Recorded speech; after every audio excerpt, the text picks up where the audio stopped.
আজকে চাইলেই সব কিছু পাওয়া যায় না বন্ধু। আজকে চাইলেই যদি সব কিছু পাওয়া যেত তাহলে ভিখারি আজকে কোটিপতি হয়ে যেত। একটা কথা মনে রেখো, এই পৃথিবীর মধ্যে তার কোনো মূল্য নেই যার কোনো যোগ্যতা নেই, যার কাছে টাকা নেই, ঠিক আছে?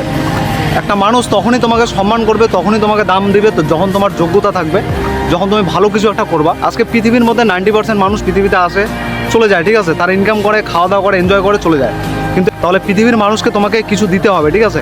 তো আজকে তুমি তোমার লাইফে মানে মানুষকে তুমি কী দিচ্ছ? আজকে পৃথিবীর মানুষকে তুমি কী দিলা? পৃথিবীতে আসার পরে কী করলা, কী কাজ করলা? হ্যাঁ, এটা ইম্প্যাক্ট ফেলবে তোমার লাইফে। তো আমি আমার লাইফে ব্লগিং, এটা আমি রাস্তা আমি পছন্দ করে নিয়েছি, আমি ব্লগিং করব। তো আমাকে আটকাতে কেউ পারবে না, আমি আগেও বলছি তোমাদেরকে। যাও ব্লগিং করতে চাও তো ভাই শুরু করে দাও, ঠিক আছে? তো চারটা লোক কী বলবে কী না বলবে তোমাকে নিয়ে, তুমি যখন কিছু করবে না তবুও তারা তোমাকে নিয়ে আলোচনা করবে, তবুও তোমাকে উল্টাপাল্টা কমেন্ট করবে। তো এটা নিয়ে ইফ ইউ ডোন্ট মাইন্ড, তুমি তোমার স্বপ্নের পিছনে ছোটো, পরিশ্রমের পিছনে ছোটো, সময়টাকে সঠিকভাবে কাজে লাগাও, তুমিও ভালো জায়গায় পৌঁছাতে পারবা। আর আজকে আমি তোমাদেরকে বলি, আজকে আমি এখানে ব্লগ শ্যুট করতে আসছি, ঠিক আছে? এখন নেশা হয়ে গেছে, এখন জেদ হয়ে গেছে, আমি ব্লগিং করবো ভাই, ঠিক আছে? যে কোনো পরিস্থিতিতে আমাকে যেতে হবে, আমার সফলতার রাস্তায় আমাকে যেতে হবে।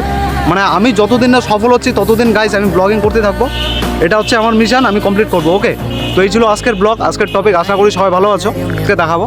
আর পাবলিক প্লেসে নতুন বাজারে ব্লগ আসবে, and next blog upcoming soon continue আসবে।